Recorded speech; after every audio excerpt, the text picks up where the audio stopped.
optometrist by education and never planned to get into the arena of the autonomic nervous system, the part of the nervous system you don't have to think about because it's supposed to work automatically unless it doesn't work anymore. And I got a virus when I was on a mission trip overseas, and I'm not going to blame the virus. A lot of people got the virus, but I didn't seem to recover from it.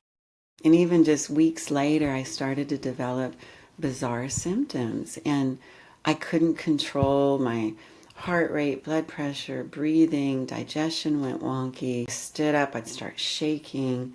It felt like I was flooded with adrenaline. My resting heart rate was extraordinarily high, and something clearly had broken, and no one could figure it out. So that started, I had to stop practicing that day. I couldn't see my last two patients because I was shaking so bad I just couldn't breathe. It felt like my body was on fire from the inside out.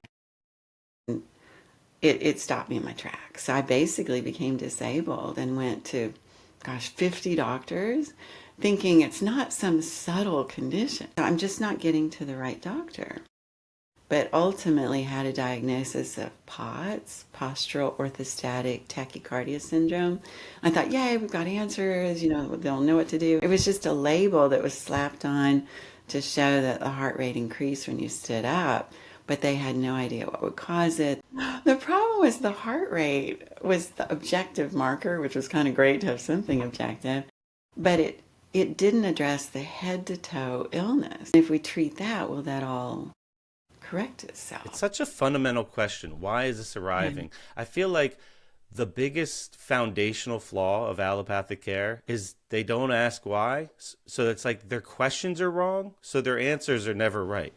That's exactly right. And I was one of those. I was stubborn. I just kept saying, but why this? Why this? Why this? And I was in clinical trials. My kids, meanwhile, developed POTS. I was speechless.